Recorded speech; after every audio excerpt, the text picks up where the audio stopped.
पश्चिम बंगाल विधानसभा चुनाव के नतीजों के बाद राज्य के कई हिस्सों में हिंसा, आगजनी और तोड़फोड़ की घटनाएं लगातार सामने आ रही हैं। खास तौर पर टीएमसी के पार्टी कार्यालयों को निशाना बनाए जाने की कई घटनाओं ने राजनीतिक माहौल को तनावपूर्ण बना दिया है। पुलिस के अनुसार सोमवार दोपहर के बाद से ही कोलकाता और आसपास के इलाकों में कई जगहों पर भीड़ द्वारा टीएमसी कार्यालयों में तोड़फोड़ और आगजनी की घटनाएं दर्ज की गई हैं। टॉलीगंज के विजयगढ़ नेताजी नगर इलाके में पूर्व मंत्री अरूप विश्वास के चुनावी कार्यालय में जमकर तोड़फोड़ की गई। घटना के बाद मौके पर अफरा तफरी का माहौल बन गया और कार्यालय को काफी नुकसान पहुंचा। इसी तरह कस्बा के रूबी क्रॉसिंग इलाके में टीएमसी पार्षद सुशांतो घोष के कार्यालय को भी भीड़ ने निशाना बनाया।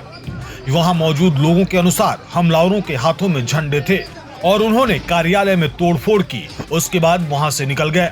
कोलकाता के अलावा बारुईपुर, कामारहाटी, बड़ा नगर, हावड़ा और बहरामपुर जैसे इलाकों से भी इसी तरह की घटनाएं सामने आई हैं। कई जगहों पर पार्टी कार्यालयों में पहले तोड़फोड़ की गई और फिर आग लगा दी गई, जिससे भारी नुकसान हुआ।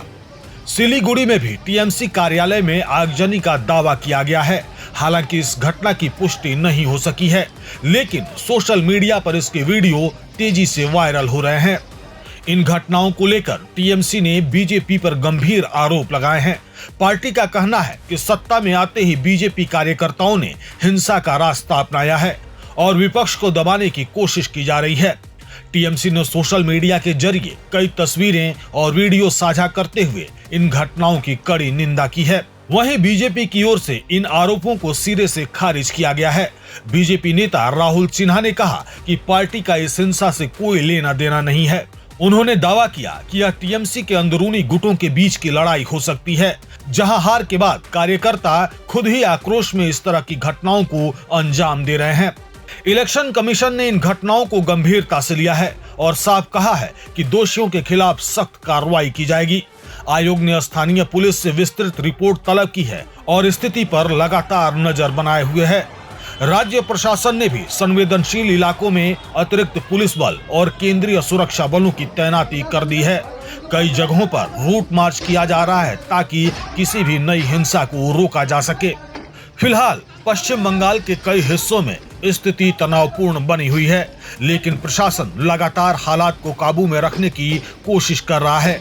आने वाले दिनों में यह देखना अहम होगा कि हालात कितनी जल्दी सामान्य होते हैं।